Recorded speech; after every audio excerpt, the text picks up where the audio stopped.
Now let us start with lecture 3. The objectives of this lecture is to study Newton-Raphson method.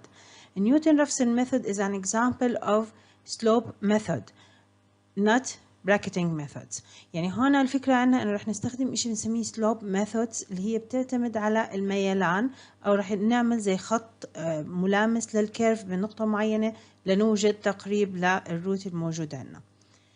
برضو كمان رح نحكي عن finding square root using Newton-Raphson method. رح يكون في عنا method رح نثبتها إنه كيف نوجد الجذر التربيعي لأي رقم باستخدام Newton-Raphson method. Newton-Raphson and secant methods, slope methods for finding roots. هلا احنا زي ما حكينا انه في عنا Newton-Raphson هي طريقة لإيجاد الروت باستخدام slope methods. هلا في عنا كمان طريقة تانية اسمها secant method رح نحكي عنها بالمحاضرة الجاي. هلا احنا الفكرة الأساسية هون إنه بدنا نحاول نوجد الروت لأي معادلة بطريقة أسرع من bisection أو false position methods اللي درسناهم بالمحاضرات الماضية. هلا شرطنا لنستخدم النيوتن-رافسون أو secant method إنه يتحقق معنا إنه ال f of x والمشتقة الأولى لل f of x والمشتقة الثانية لل f of x كلهم يكونوا continuous near root p. يعني لازم يكونوا عندي الفانكشن نفسه والمشتقة الأولى والثانية continuous مستمر عند الروت اللي احنا بدنا إياه. Then an algorithm can be developed to produce sequences p of k that converges faster to p. وهذا هو هدفنا، إنه أنا رح أوجد مجموعة من القيم التقريبية للروت لنوصل للقيمة اللي احنا بدنا إياها بمقدار الايرور المسموح لنا أو مقدار الخطأ المسموح لنا بطريقة تكون أسرع faster than either bisection or false position methods. وهذا هو هدفنا. هلا الاسامبشن انه راح يكون في عنا initial approximation اللي هي راح نسميها ال p0 is near to the root p، تكون قريبة من الروت p. Now what is Newton-Raphson method? Let us check the following figure. On this figure we have function f of x or y equals f of x that crosses the x-axis and y-axis on the diagram. Our initial approximation as p0. هاي أول تقريب موجود عندنا، أو خلينا نحكي القيمة الابتدائية الموجودة عندنا اللي هي p0. p0 راح يقابلها على الكيرف على الفانكشن اللي هي النقطة اللي موجودة هون اللي هي p0 f of p0.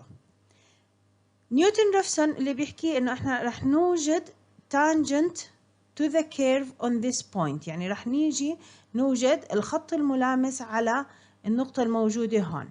هلا الخط الملامس اللي موجود هون رح يكمل ليعمل crossing to the x-axis، رح يروح يقطع ال x-axis somewhere.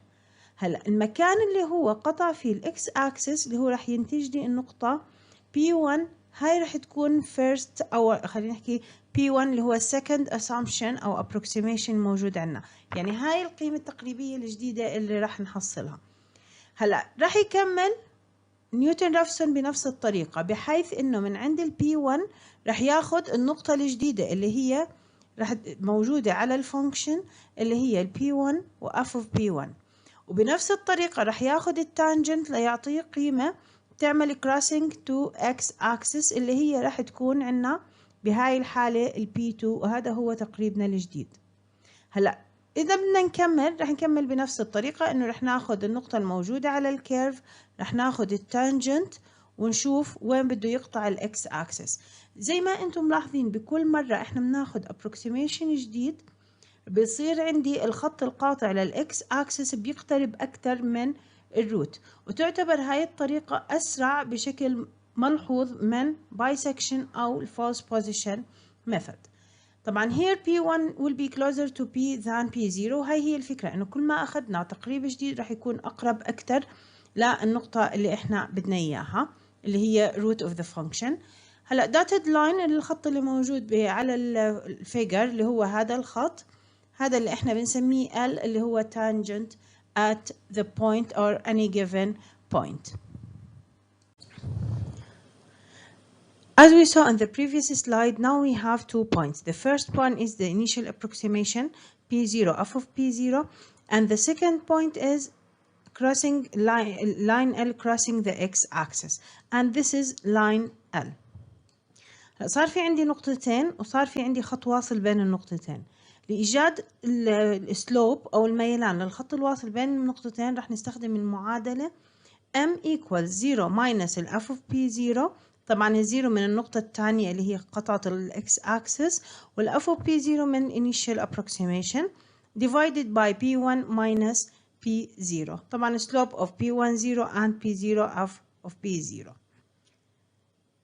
Now we can find the slope in another way. بنقدر نستخدم طريقة تانية لإيجاد السلوب، إنه ال m equals the first derivative for the function at p0. طبعا زي ما بنعرف المشتقة الأولى للفانكشن عند أي نقطة هي الخط الملامس، أو خلينا نحكي ميلان الخط الملامس على الكيرف عند النقطة اللي بنحكي فيها. فهيك صار في عندي معادلتين، المعادلة الأولى والمعادلة الثانية اللي هي بيمثلوا نفس الخط L اللي موجود عندنا.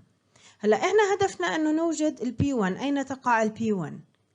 فاذا رجعنا سوينا المعادلتين ببعض، هدول المعادلتين، وطلعنا ال P1 على جهة واحدة، فرح يكون في عندي طريقة لإيجاد new approximation for the root of the function. فرح تكون عندي معادلة لإيجاد التقريب الجديد للجذر للمعادلة الموجودة عندنا اللي هي زي ما هي موجودة قدامنا P1 equals P0 minus ال f of P0 divided by the first derivative of f at P0. Now on general we can say that P of k equals P of k minus 1 minus f of P of k minus 1 divided by first derivative of f at P of k minus 1. طبعا هون صار في عندي general equation لنيوتن-رافسون ميثود. طبعا بشكل عام احنا ما بنحكي بس عن نقاط P0 و P1، احنا نحكي بشكل عام. لو بدنا مثلا النقطة P5 معناته هي راح تكون P4 minus ال f of P4 divided by first derivative of P4. فبما انها الميثود زيها زي كل الميثودز هي راح تكون iterative، فهاي هي ال general way to find any new point using the previous point. انه احنا بنوجد اي نقطة باستخدام النقطة اللي قبلها. هلا لو اجينا اخذنا فرضية حكينا انه ال P of k minus 1 equals ال x، فبهاي الطريقة لو عوضت بالمعادلة الموجودة هون كل مكان لل P of k minus 1 حطيت مكانه x، راح يكون في عندي المعادلة الجديدة اللي هي x minus ال f of x divided by the first derivative of f at x. طبعا راح نسمي هاي المعادلة ال g of x. طبعا هذا اسمه Newton-Raphson iteration function.